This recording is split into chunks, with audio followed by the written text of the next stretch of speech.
boxes? We get them every day. I'm here with my lovely daughter, Tanil, and my lovely wife, Rachel.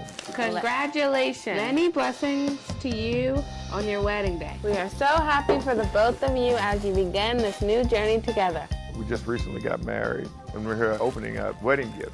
Ooh, that's pretty. That's all we got was a cup. No. We already got one of these. We have every kind of cooking device you can imagine. Is there a card in there? Everybody needs a rotisserie. We had a really large wedding, about 270 people. Champagne glasses. Tanil, this is why your wedding, and more people you invite, the more gifts. Seeing gifts come in every day makes me feel a lot better about the money that was spent on the wedding.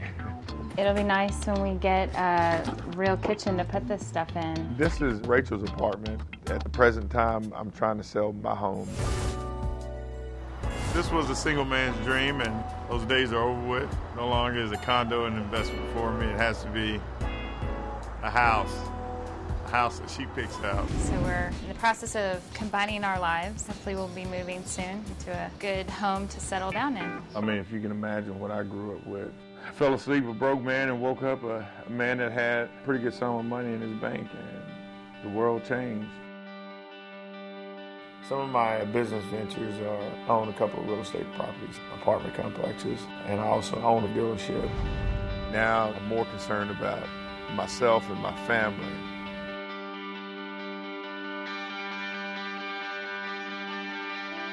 Once you retire from football, I mean, there's a couple of things that are guaranteed. You're going to retire at a young age, and you're going to retire with no skill sets. A lot of them find a way to lose the majority of their wealth. Well, one of the reasons I didn't fall into any traps was Ed Butowski. Like, was that in your life when you were in the NFL? We were neighbors, and I had Ed look over some of my financials, and he saw where a guy was basically churning my money. You know, kept buying and selling. Is that good or bad? It's bad because he got paid for buying it, then he would turn around and sell it, and he got paid for selling it. No matter what, if I made money or not on the stock. From then on, you know, Ed and I became more than just neighbors. You trusted him.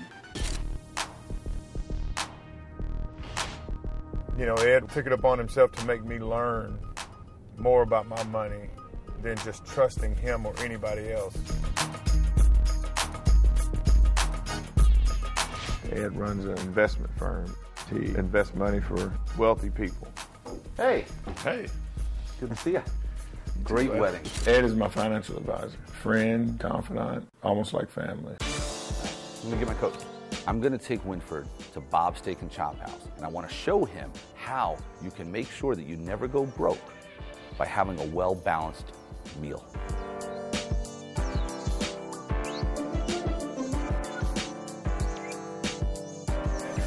Congratulations. Thank you. Thrilled that you got married. Never thought you would. Me neither. There's something now you got to think about. Rachel, Tanil, and maybe there's additional members coming to the family soon. One of the analogies I like to use is that a properly balanced portfolio is very similar to a properly balanced meal. So there's a difference that I should manage my portfolio now that I'm married than when I was single. Well, absolutely. Let me kind of give you an example. I'm going to take your food away, although you'll get it back. Don't worry. I'm here with Ed, and he's trying to set my plate up to mirror the way my portfolio should be set up. Why he has his hand in my food, I don't know why, but we'll see what he's trying to tell me here. First thing here is, right, we have an entree, we have vegetables, and we have fruit.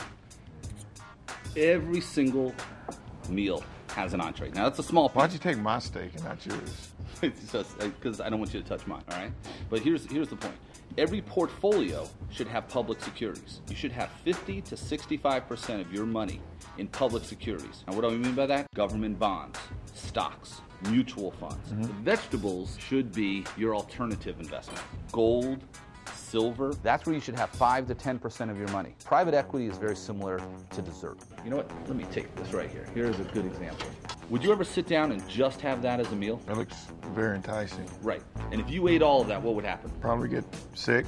This is exactly the reason people go broke, is because they put too much money into the dessert and the real estate. Winford has more money than he probably should in private illiquid investments. And when you can't get out of an investment easily, you're taking on much more risk. How about this right here? And we need to correct that. There you go. That's fine.